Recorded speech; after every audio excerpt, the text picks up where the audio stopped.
হয়তো বিয়ে করবা, নয়তো এখানে মরে যাবো ওদের বাসায়। ও আমার কেউ না। কেউ না তো তুমি এখানে কেন? ও হচ্ছে আমরা ঘুরতে আসছিলাম। তুমি না বললা যে তুমি ওর সঙ্গে ঘুরতে আসছো? ওটা তো একসাথে ঘুরতে আসছিলাম, কিন্তু ও যে মনে মনে এই একসাথে ঘুরতে আসছো তো ওকে চিনো তুমি? ও হ্যাঁ, ও আমার ফ্রেন্ডের মানে ফুফাতো বোন হয়, ওই সুবাদে আমি চিনি ওকে।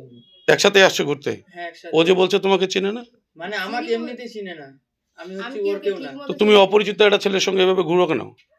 আমি তো ওর সাথে কোনো কিছু করিনি। ওর সাথে আমি যে এখানে আসছি একে তো ও সহ আটক হইলা কি করে এখানে? ওই যে ওর রিয়াজের কয়েকটা ফ্রেন্ড মিলে ওকে নিয়ে আসছি। এই বাকিগুলা মেয়েগুলা ছাড়া দিছে আর একে নিয়ে চলে আসছি। একসাথে ছিলা?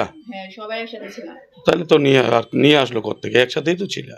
কি আমি তো এদের বাসায় একাই আসছি, আমি তো পুরো জায়গাটায় বাজার থেকে একাই আসছি। তোমাদের বাসায় চলে যাবো বলছে যে কি করার করে নাও।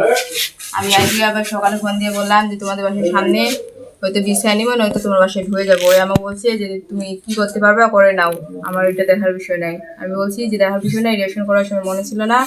তো বলছি যা ওরা হয়ে গেছে, এখন তুমি কি ভাবছো ওইটা করো। এখন আমি ওকে বললাম যে বাসায় ঢুকে যাব। ওই কালকে রাত্রে ফোন দিছিল ওর বন্ধু একটা। এখন আমি ওকে বিয়ে করবো, রিয়াজুলকে। এখন রিয়াজুল কোথায়? রিয়াজুলকে কালকে ওর ফ্রেন্ড ফোন দিছিল, আমি কথা বলছিলাম ওকে, মানে একটু বলে দিছিলাম যে আমি ওদের বাসায় যাব। ওর ফ্রেন্ড আবার ওকে বলে দিছে, ও সকালেই বাসা থেকে বের হয়ে গেছে। তো এখন কি করতে চাও তুমি? আমি এখন কি হতে চাই, রিয়াজুলকে বিয়ে করবো। হয়তো বিয়ে করবা, নয়তো এখানে মরে যাবো ওদের বাসায়। মরে গেলে তো হবে না, তোমার বয়স কত?